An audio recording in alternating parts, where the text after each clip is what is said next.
Welcome, everyone, to the Information's TITV. My name is Akash Pasricha. It is Tuesday, October 21st. We have got a great show planned for you today. We are diving into a great story we have today about how AI chatbots are reshaping website traffic for many companies on the internet. Plus, we're talking to our cloud and compute reporter about a glitzy data center conference in Vegas last week and why that event raised more questions than answers for her. And you won't want to miss our conversation about health gadgets and babies. I'll be joined by the CEO of Nanit and an editor from The Information who has first-hand experience using the devices. And finally, we're going to end with a conversation with the CEO of Turo, which is timely right now given the headlines about people missing their car loan payments. We've got a lot to get to, so let's get right on into things. The booming use of AI chatbots has raised big questions around how traffic to websites on the internet will fare over time. A new story in The Information today shows that search traffic has in fact started to dip, but in a twist, revenue hasn't started to fall in tandem. Joining me now is Catherine Perloff, our advertising reporter who published that story today. Catherine, welcome back to the show. It's great to have you. Hi, Akash. So search traffic for websites has started to fall, but revenue hasn't. Walk us through what you found in your reporting. Yeah, well, some of this is early, so it's hard to, know all of the long-term impacts but yeah, I talked to basically 7 brands. These are consumer companies that sell, hotels and telehealth services, and then including some in the Fortune 500. They've all seen in the past year or so less traffic to their website, so less people are coming to their websites, but that hasn't impacted revenue.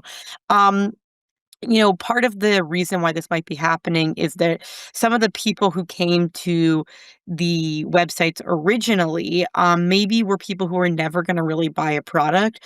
I talked to someone running a hotel chain in Mexico, and they would get a lot of traffic off the term weather in Cancun. But those people who maybe clicked on the website when they were just, I don't know, dreaming about a sunnier day or something, and they're in New York and it's cold out, they were not really going to ever book a stay kind of thing. So that might be some of it. But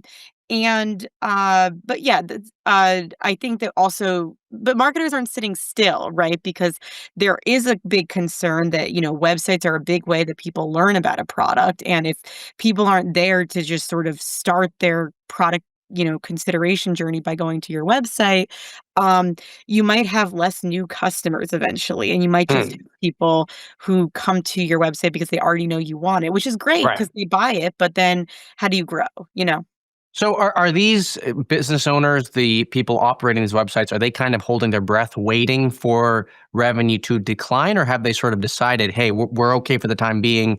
Maybe there are other ways that we can try to market ourselves on the internet.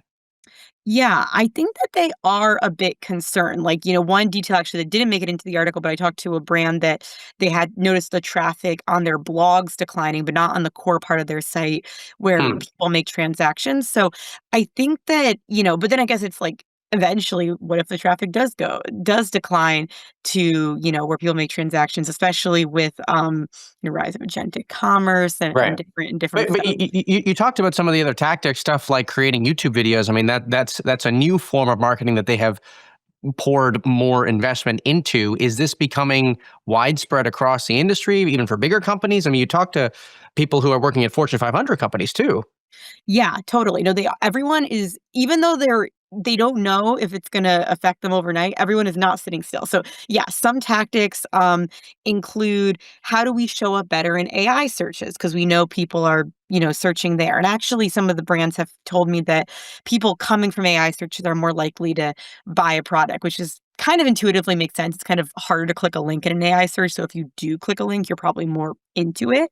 Right. But yeah, some of the tactics, like, they've made more YouTube videos because there's been some research that AI overviews on Google surface more YouTube videos. I've also talked to brands who are tweaking the language on websites so AI can understand it better.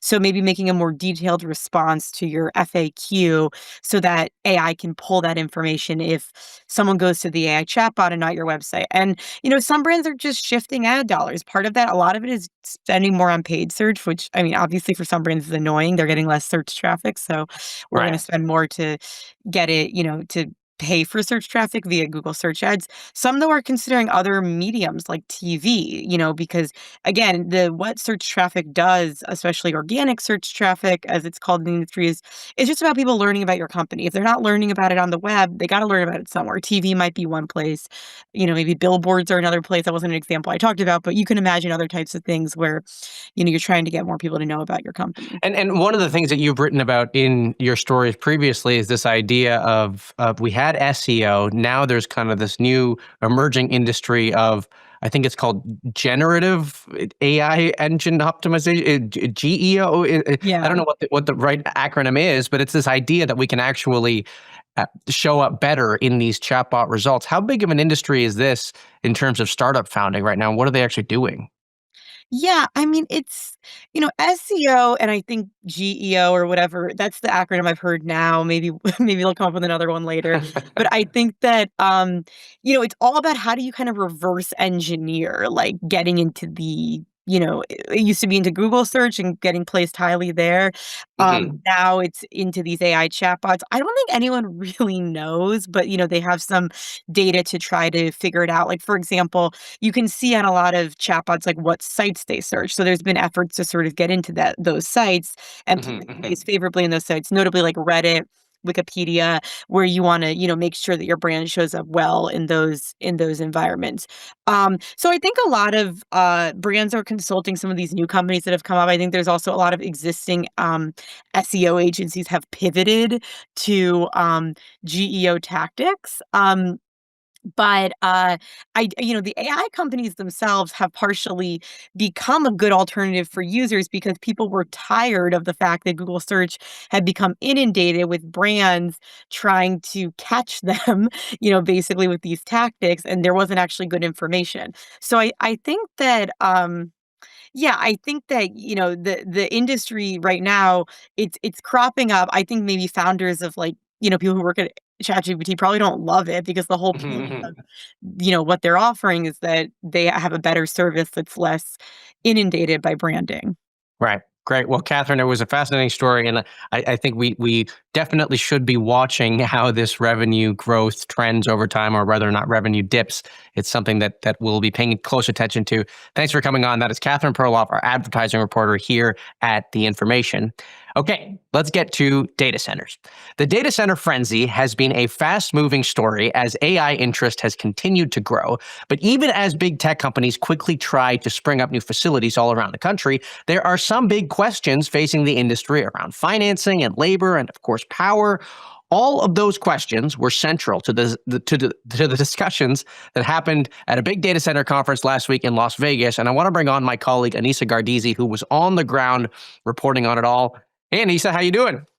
Hey, I'm great. Good to be back from Las Vegas for sure. I was going to say, so Vegas and data centers. That sounds like the most fun you could have in Vegas ever. Yeah, I mean, it definitely was a good time, and I'm glad I went. So I'm excited to talk about it. So let's talk about some of your key takeaways. I mean, before we get into the details here, what was the overall vibe of the event, and how did that differ from past years that you've been at this conference? Right. So this conference brings C-level executives, bankers, investors all together to sort of trade notes on what everyone is seeing in the industry. Lots of companies do private one-on-one meetings and really use this as a time to get deal talks going. And one big difference from last year was that in 2024, people were still trying to figure out if these massive AI data centers were actually going to happen. Hmm. And the talk was more about, do we need this? Do you guys think these projects are real? Whereas this year, I think everyone's well aware that the projects are real and they're sort of trying to get their heads around how, as an industry, are we actually going to deliver on this? So people know that the projects are real and there's real dollars getting invested to it. One of the things you wrote about this week in your column is the idea that with that realization also comes some concerns from people about, hey, how are we actually going to get this stuff off the ground? What are people telling you about the major questions facing the data center industry right now? So there's definitely a concern about concentration of customers. And we've done a lot of reporting on this, but if you look at the demand for data centers and compute, it kind of trickles down to just a handful of companies, one big one being OpenAI.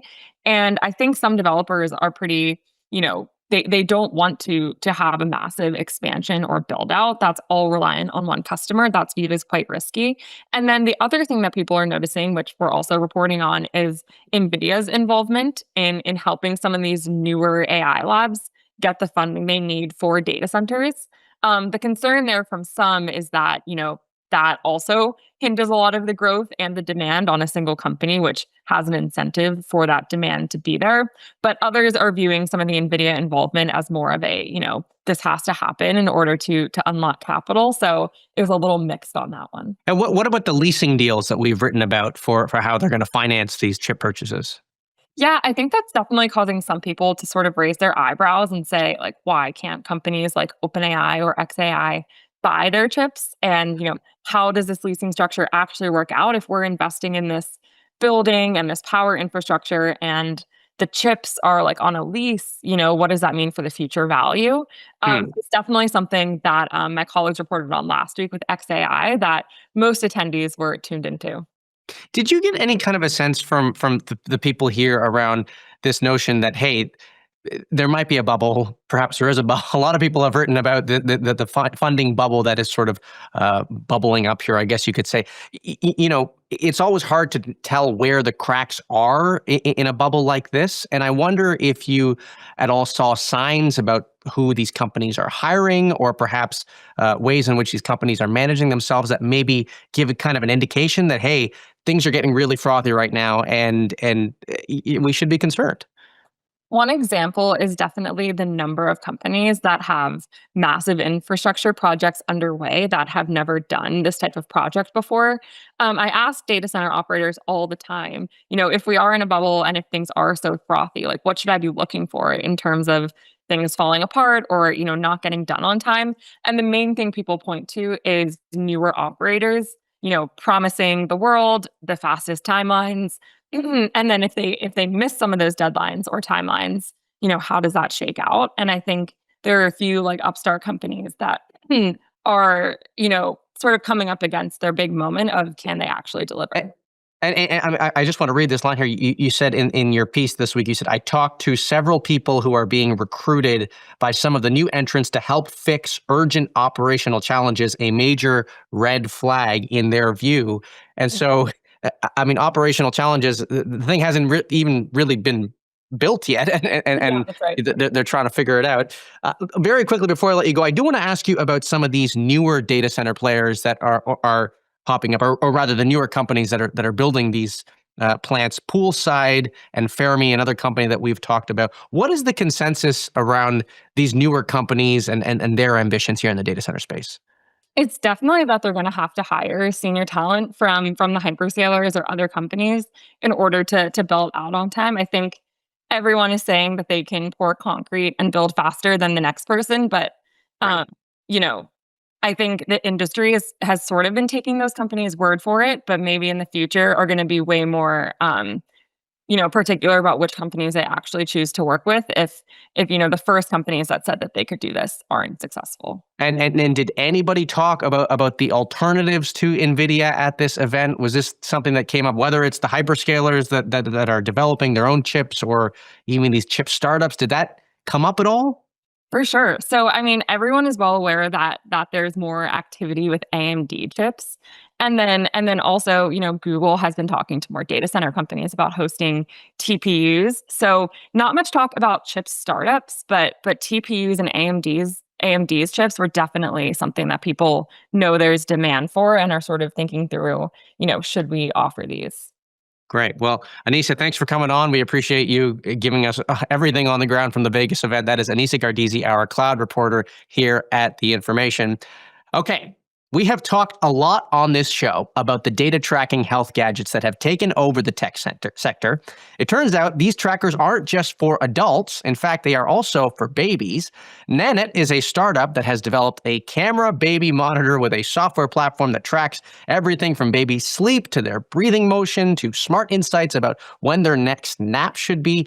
The company counts GB among its investors, and I want to bring on its CEO, Anushka Salinas, to talk about how she is building her business. Anushka, welcome to TITV. It's great to have you. Thanks for having me.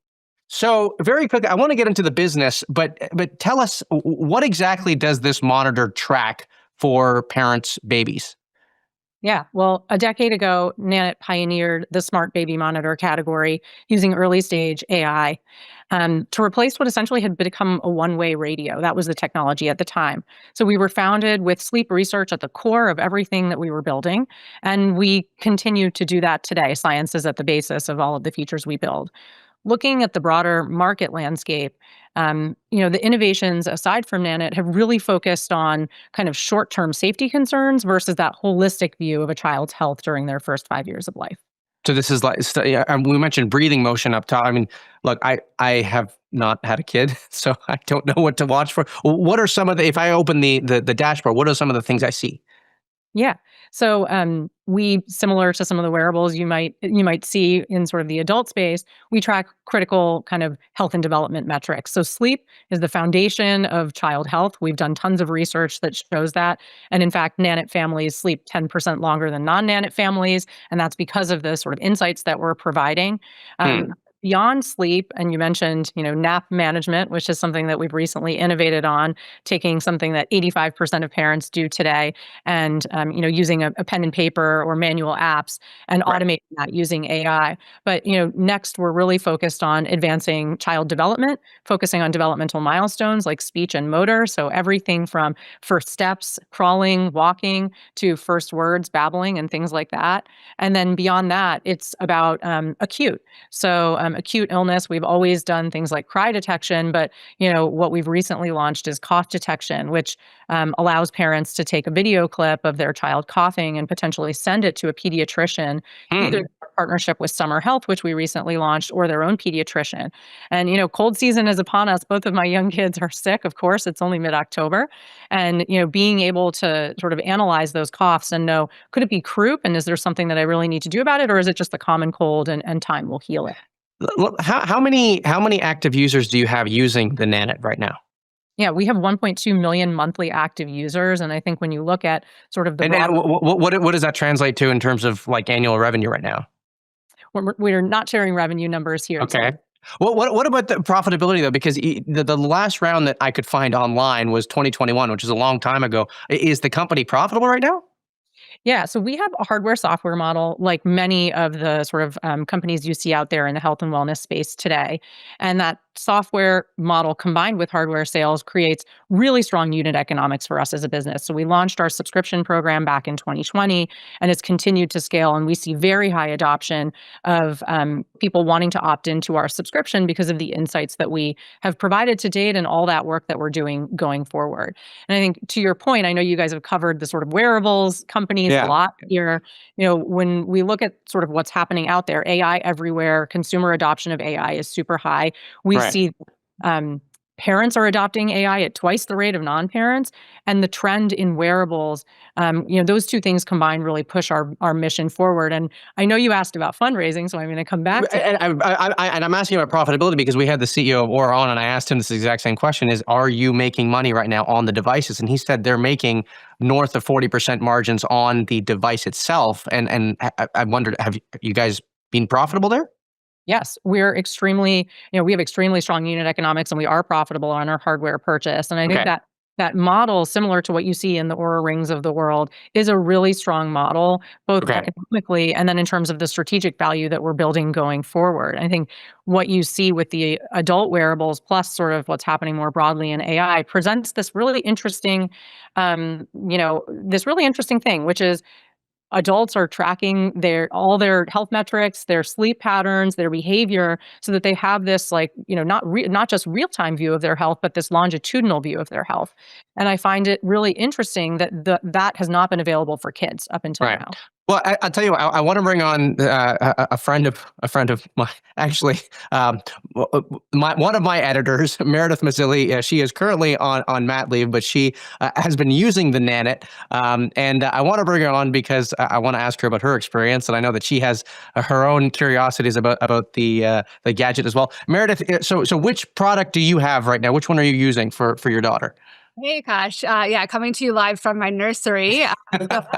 The Nanit camera. And I also have the Nanit Nightlight, which programs different sounds and lights based on time of day. And then I also have a subscription which gives you memories. So it shows like your baby as it's growing and cute stuff like that. But probably what I use the most is the data, like we were talking about before, and Right. looking at that to really optimize sleep times and when should I be feeding the baby. I'm a first-time mom, so I had no idea what I was doing. So it's Yeah. been helpful. Yeah. Let me ask you this, Meredith, and maybe Anushka, I'd love for you to chime in after that. I mean, Meredith, I wonder how you've been thinking about the amount of data that is sort of coming to you live from your daughter right now. Is it not enough, the right amount, too much? I mean, how do you think about that? Yeah, I mean, that's a great question. So it is a lot of data, I will say. And I think the interesting thing that I didn't predict is you have this kind of emotional connection to the data as well. So, like, I will wake up and look at the sleep score, and if the baby had a good night, I feel really great. But, if the baby had a not so good night, I kind of think, what did I do wrong? What could I be doing better? So, it's really helpful to optimize, but at some point, the data starts getting in your head a little bit. So, I'm Right. curious how Nanet's thinking about that and kind of managing that data overload. So, Anushka, let's turn to you. How are you thinking about that overload? Yeah, for sure. Listen, there's so much information out there, whether we like it or not, for parents. There's, your mom and your mother-in-law's opinion. There's your pediatrician's opinion. There's what ChatGPT is telling you in a non-personalized way. There's all your friends who have their own shared experiences that they want to bring to you. In the world of Google and WebMD, et cetera. Our goal is to really bring personalized information based on what's happening with your unique child. Every child is unique. Every child develops in a unique way. And so leveraging the billions of data points that we have anonymized in our system that we build algorithms on, we're able to pair that with your child's unique data and present insights. And, we're just at the beginning of this journey where our goal is to really simplify the information for you so that we can provide really clear and actionable insights. And it's, our view is we never want to be telling you what to do. We're not in the business of advice. We Right. really are science-backed in what we do. We have a large consumer research arm internally. And so it's Right. about providing information so parents can make the best decision for their own family. One family might see the same, or similar information as another family. They might choose to do something totally different with it. They might choose to sleep train versus another family might choose not to. And so for us at Nanit, it's really all about presenting that information and putting the power in the hands of the parents. Meredith, let me ask you this. Are you using any other smart baby gadgets at all? I don't know what this market looks like. So I don't have any other gadgets. I do have a ton of apps. So this is something I also didn't realize going into motherhood. There's like an app for everything. So I have a diaper rewards club app. I have different sleep tracking apps just to kind of see which one I like the best. So not so much on the hardware side, but I do have a lot on the app side. Okay. And Anushka, so given that all of these apps exist, and I've also read about these smart changing tables, I guess, is another product that came up in our research. Do you see? Do you want to be acquisitive? Would you ever consider being part of a larger company? I mean, I could totally see this being part of a larger company, by way of acquisition. Yeah, I mean, I love that you brought up sort of app proliferation, right? Which just kind of adds to parenting anxiety and overload. Like, do you really need 10 apps on your home screen to manage your child? Today, people do feel like that. Our aim is to be the best and only parenting tech platform that a family ever needs, right? And we're on our journey to doing that. And so much of it is about bringing all that information into one place so that we can be the source of truth. And we envision a future where people can track and access their comprehensive health data from birth to 100 years old. And it can start with Nanit, right? As I mentioned, we've really focused on sleep, and I think we've led the way there. But moving into some of these more development and behavioral insights and data allows us to be that central source of truth for Right. families. Right. Well, before we go, Meredith, I'll give you the floor for one last question. Anything else you were wondering from the CEO of Nanit, company that you've been following so closely the last couple months? Yeah, I mean, I believe you're at Rent the Runway before, which I actually also used in the course of my pregnancy journey to maternity clothes. So I didn't. So I'm just curious if you took any kind of consumer subscription lessons from there, and you're now applying them at Nanit. Yeah, I think interestingly, people always sort of think the businesses are totally different. How did you go from your role at Rent the Runway to the role at Nanit? And I would say they're both really deeply about building engaging, incredible, reliable consumer experiences for people. And so there are a lot of through lines there. I think what I've loved about the experience at Nanit is you really have people for a long time. I think the hardware brings people in and creates this data that is super useful, and you can continue to provide insights on that for years to come. And, I was amazed coming in at the amount of time that people use our products. The majority of users are using Nanit for one child well beyond year 4. And the level of engagement is kind of insane. The average parent is coming to our app more than 10 times a day. So I think that stickiness and loyalty that I see at Nanit is something that really makes it fun, because then we get to focus on how do we build the best possible products to make lives easier for people like you, Meredith. Great. Well, Anushka and Meredith, I want to thank you both for coming on. That is Anushka Salinas, the CEO of Nanit, and Meredith Mazzilli, new mom and editor here at The Information. Thank you to you both. We will have you both on again very soon. Okay. Car loans have been in the spotlight over the past few weeks as people are missing their monthly payments. And meanwhile, new vehicle prices hit an all-time high in September, surging over the $50,000 marker, according to Kelley Blue Book. It all sets the stage for rental car marketplace company Turo's debut of a new offering that lets people book cars for months and up to a year. I want to play for you a conversation I had with the CEO of Turo, Andre Haddad. Let's take a listen. Andre, welcome to the show. It's great to have you. Thanks for having me. So before we get into the new product, you're an expert in this field. Can you explain to us the current crisis that's going on with the car loans market and why it's actually happening now? Well, I think we've actually reached peak car ownership a few years ago. If you look at the figures for new car sales, they hit a peak in, I believe, 2017 or 2018 at around 17.5 million cars. And they've been declining since. There's, of course, the pandemic, but structurally, I think the affordability point is the main one. It's increasingly unaffordable for people to get a car, brand new car for sure. And used car prices have also gone through the roof. So no matter where you look, whether it's new or used, there's a real crisis in car affordability. And I think it's pushing a lot of customers and consumers to think differently about car usership. But why is this all bubbling up in the headlines now? Why is the crisis sort of coming up at this exact moment? It's been coming slowly throughout the last few years, but now once you start hitting big numbers like the 50,000 mark for a brand new car, that's a pretty shocking price, I believe. Who would have thought that the average car would now cost $50,000? I mean, it's a pretty shocking number. What's happening behind the scenes, of course, is the technology in cars is becoming more and more complicated. There's all the investments in EVs and autonomy and software and technology that has been going through the roof in the last 10 years. And of course, OEMs have to recoup these costs in the car prices as they sell these cars to consumers. So that's been driving, I think, the underlying expenses that are driving the manufacturing costs of cars. Now, tell me about this new product that you are rolling out at Turo. Well, we've seen a lot of customers tell us that it's been challenging for them to access financing, to get leases. The commitment is very challenging. The debt is growing to record levels of income. So we've launched just this week a new product that enables consumers to be able to rent cars over as many months as they like, 3 months, 6 months, 9 months, a year, without any prior commitments. So you don't have to commit to a particular period of time. You don't have to commit for a year. You don't have to commit for 6 months. You can extend and reduce the rental period as you'd like with the total flexibility built in. And also you pay per month. So you don't have to pay that cost upfront. So we believe that's a kind of product that I think meets consumers where they need to be met, which is with flexibility and affordability, and without that commitment that is impacting their finances. So how much does a monthly car rental, or maybe I guess in this case a 6 month or a 9 month rental, how much would that cost somebody on average?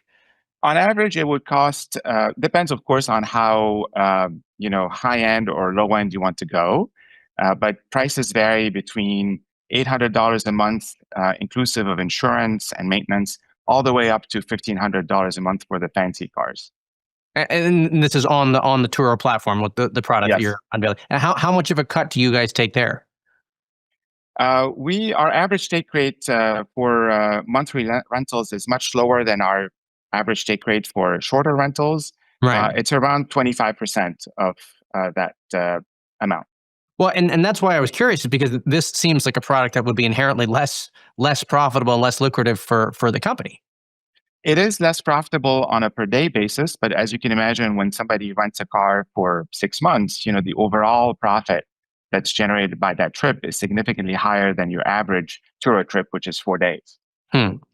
And that kind of leads me into sort of the broader strategy for the company. You recently pulled your plans to go public. I want to talk to you about why that decision was made, and also what you see as the trajectory for the business in the coming 2 years. Do you plan to go public at all? Listen, it's still an open possibility for us, but we believe that it's not the right short-term decision for us to go public in 2025. So we keep an eye for the next 2 to 3 years. We're focused really on capturing the opportunity that's at hand. Car rental is a very large market. It's around 100 billion globally. Car ownership is even much larger. So with this move towards making Turo a player in the car ownership space, we're unlocking significantly larger TAM. We believe the car ownership space is roughly $1 trillion in GBV for us. So it's a big opportunity for us to accelerate our growth and to accelerate our profitability and be ready for an IPO at some point. And the company is profitable right now? It is, yes. We've been profitable since 2021. Great. Okay. Well, I look forward to see how the IPO plans shake out if and when that does come about. Andre, thank you so much for coming on the show. That is Andre Haddad, the CEO of Turo, here on TITV. Okay. Well, that does it for today's show. A reminder that we are on this stream Monday through Friday at 10 a.m. Pacific, 1 p.m. Eastern. I want to thank Amazon Web Services, who is our presenting sponsor for this production. And I want to thank you for tuning in. We really do appreciate your viewership. I am already excited for our next show tomorrow. Have a great rest of your Tuesday. Bye-bye for now.